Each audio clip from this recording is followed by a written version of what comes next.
السلام عليكم ورحمة الله وبركاته. أهلا بحضراتكم في فيديو جديد إن شاء الله هنتكلم فيه أو هنعرف فيه مع بعض إزاي بنغير اللمض الخلفية للفوانيس الخلفية.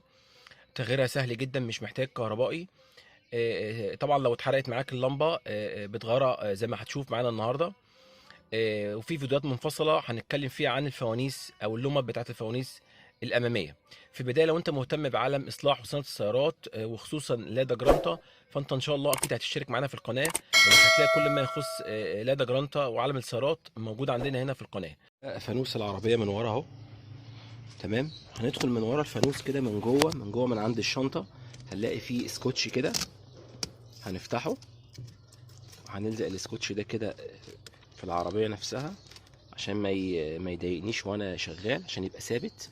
انا شغال بايد واحده يعني، سهله جدا. طبعا عندنا ايه 3 لمض موجودين. اللمبه بتاعت الضوء الليلي اللي بشغلها بالليل، النور الصغير بتاع بالليل، وده بتاع الاشارات، دي لمبه الاشارات، ودي اللمبه بتاعت المارش اللي برجع بيها، بعمل رجوع للعربيه بيها. تمام. هنعمل تيست على لمبه واحده فيهم، واللي هنعمله على لمبه واحده هيمشي على ال3 لمض. هناخد بتاعت الاشارات اللي في النص مثلا، هنيجي كده نلفها نص دايره كده، وهنقوم هنلاقيها طلعت معانا. هنلفها نص لفه كده برضو، هنلاقيها طلعت معانا. هناخدها نروح بيها لبتاع القطع الغيار او الكهربائي، يدينا لمبه زيها لو هي محروقه، وهرجعها بنفس الطريقه، وهلفها نص لفه كده برضو، هلاقيها ثبتت معايا اهي، ثبتت. وبعد كده هرجعها مكانها. وانا برجعها مكانها عايز اراعي الكليبس ده، البلاستيك ده، الكليبس ده عايز اراعي ان هو يعدي. هو ليه تجويف هنا في الدايره بتاعته، حركه فيه تجويف اهو باين، لازم اعدي الكليبس ده منه كده.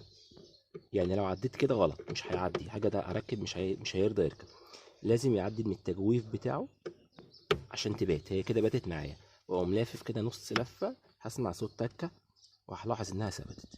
نفس القصه هعملها مع بقيه اللمض.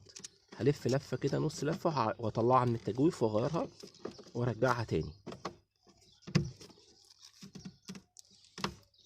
تمام. نفس القصه هعملها على باقي اللمض.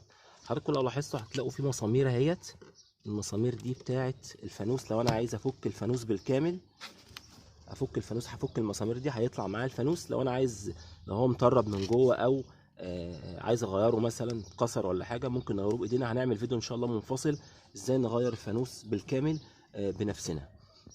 بعد خلاص ما خلصت، هقوم مرجع السكوتش ده كده مكانه تاني، وهجرب الاشارات بتاعتي والنور اهي شغاله معانا. اللمبه اللي فوق ودي لمبه الاشارات، وطبعا دي لما بعمل رجوع. انا دلوقتي العربيه راكنه فمش شغاله.